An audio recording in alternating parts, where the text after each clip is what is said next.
analysis of that thing, it is pretty interesting in that it seems to show transition between an arboreal animal and a bipedal animal. So what other differences do you see in this one from the Well, looking at the skull, again, the other difference is the foramen magnums move forward, suggesting bipedality. The other interesting difference is up in the front of the mouth with the palate over here. Now, humans have a very short palate, and if we take a human skull here... That's the top part of the mouth? That's right. If we take this human skull, right, this is a modern human, and if we hold it up like this, you can see that the foramen magnum of this one is moved way up underneath of the skull, but you'll also look at the palate, the teeth up in the front here, and you'll see that the palate of the human is short, and the teeth are parabolic. They're shaped kind of like a horseshoe here, as opposed to straight. They're not parallel to each other anymore. That's right. That's right. They're not straight and parallel to one another. They now arch out and form this arcade, this parabolic arcade, as we call it. So there's a short palate. It's a little broad, and it has this curve, this curving arch. Now, if we look at... And you'd mentioned on the show before the reason for the parabolic teeth is because the face had been pushed in. The face is reduced. That's right. The face is reduced to smaller and smaller and smaller proportions. We have very small faces by comparison to most apes. Now, if you look at the Australopithecus africanus here, you can see that the mouth is shorter now, and that the teeth are not quite as parallel as in the African ape. And it's not a huge difference in this animal. It's transitional, but it's there and it's visible. And you can take your calipers and measure it and plot it and analyze it, and you will find that indeed that it is not as straight as these guys, that it has somewhat of a curve. Now, it's a small curve. Now, some creationists will say that this thing is just an ape. These characteristics, though, are not just ape characteristics. They're distinctly more like a human than like the many other apes that we actually have. It doesn't look completely like a modern human. Of course it doesn't. It's a transitional form, but we have lots of transitional forms, and there are large changes that have to go on to move this thing into this one over here. So what we see is a small step in that change. So do we have anything closer than 2 million years? Well, there we go. The next thing up is another one that comes from about 2 million years. It's a similar time. Now, this is a South African form, and this is an East African form, and this is called KNMER 1813, and it is Homo habilis. It would be the first Homo specimen. Looks like it's been crushed up. These things were busted up pretty bad, and they have to be reconstructed very carefully. There's a lot of scrutiny that goes on with that. People argue and debate these things and look very closely. Now, it's like building a puzzle. It's not completely made up whatsoever, and these pieces do fit together, right? So they're not... It doesn't look particularly bigger. Well, it doesn't. If you look at the brain size, it's about the same as the Australopithecus africanus and about the same size as the chimpanzee. But if you start looking at the face, you'll see that the face now is pulled in and shorter. Right? So we've made this thing shorter, pulled it closer underneath. It has a muzzle still. Right? It's still sticking out. It's a short muzzle. Right? But it's a short muzzle. Compared to the chimpanzee now, you can really see the difference. Right? If we hold them and orient the skulls in the same way, you can really see the chimpanzee has a very characteristic muzzle. This one has a short muzzle compared to the africanus, and you'll see the africanus has a shorter muzzle than the chimpanzee, but distinctly bigger than the Homo habilis.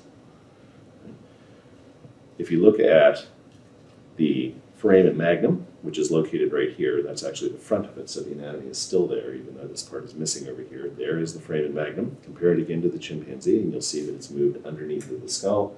And if you look at the tooth row, you'll see it's larger than that of a modern human and longer, but it is now distinctly curved by comparison to the chimpanzee. So again, when you look at this thing, and compare it to the africanus, the tooth row is shortening still, and the teeth are changing their form a little bit, and the palate is becoming more and more like a modern human. Do we have any sense as to why we lost the prognathic jaw? Changes in diet. These things are probably eating a broad spectrum of food like chimpanzees, but they start eating harder objects. There's some indication that they're starting to eat meat by the time of this. In fact, these things are eating meat at this time. And these changes in diet require different jaw mechanics.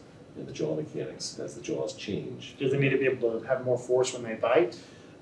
In some of the relatives, the close relatives that we have, Paranthropus, they actually have phenomenal amounts of force when they bite.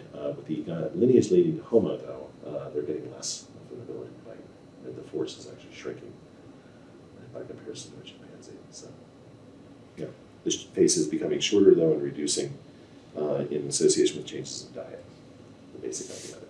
So there's the brain size, though, is staying about the same. So what comes next? Well, the next thing we would have in our line here is, well, this guy is KNMER 1470, and it comes a little later. It's from East Africa. It comes later in time than Homo habilis. This is... Sorry, what age range is it? These are about 1.8 million. It's huge. Yeah, now it's much larger.